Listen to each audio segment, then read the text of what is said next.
Selamünaleyküm dostlar, yeni videoya hoş geldiniz. Bugün Pitfall vs PUBG olacaq.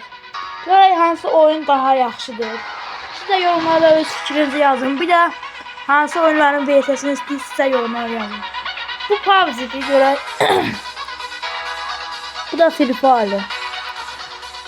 Məncə PUBG'nin samolyotı yaxşıdır.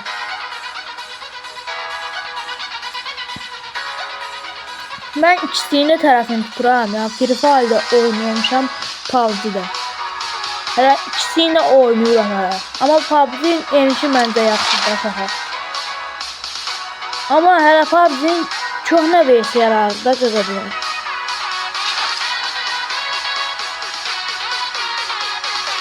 Ha, baxaq.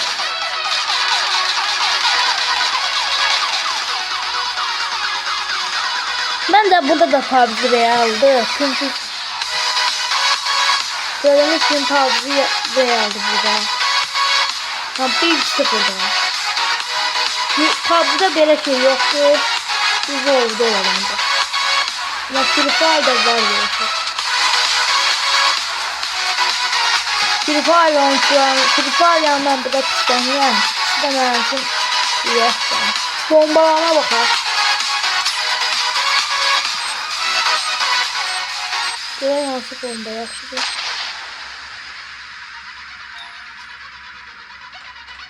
Gördüğünüz kimi sis bombası yoxdur. Siz özünüz qiymət verin də. Bir də hansı oyunlarla hansı oyunlar verirsə gəlsin. Yorumlara yazın. Ben burada yenə PUBG'nin tərəfini tutuyorum. Çünki realdır da qaqa.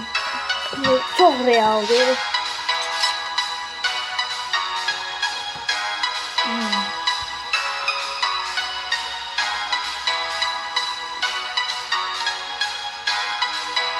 Yine PUBG çünkü oradan biraz sallansanız şey edilmezsiniz ya, ne kadar diyeyim. Ama bu grafiklere bak, grafikler bomba şimdi ya. PUBG evet çok neden var. Bence Free Fire'da pis ölü. Free Fire'da bir hal verir, pis ölü. PUBG'den yaxşıdır məncə. Yok, PUBG ile çekti burada. Ama Free Fire da yaxşıdır. Free Fire da yaxşıdır. Bak. Paltar desek ben burada Free Fire'ın paltarı desem. Yok, ne kadar. Free Fire'ın paltarlarını yerine hiç veriyorum. Sizce PUBG'de da az değil ama Free Fire'ın paltarları yaxşıdır. Bak, öyle. Bu hara. Gördünüz. Siz de öz fikirlerinizi yazın. Bu arada like atmayı da unutmayın. Videoya ani bir şeyler iş yapın. Burada yine Free Fire tarafını tutak. Bak, real hayatta da böyle hatta bak.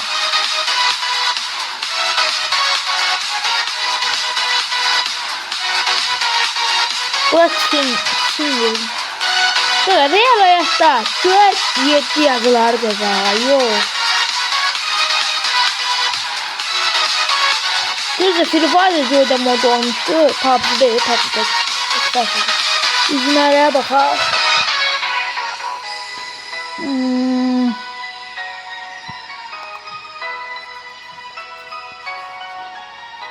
Anası yaxşıdır. Bak, burada ben saçtım kaldım. Burada yorumlara siz yazın hansı yaxşıdırsa. Yandıraq. Neyse uşaqlar, videomuz bura qədər idi. Ümid edirəm videomu beğendiniz. Abunə olub like atmağı unutmayın. Bir də 50 abunəyə 10 abunə qalıb. Hamı abunə olsun, canlar sağ olun, salamat qalın.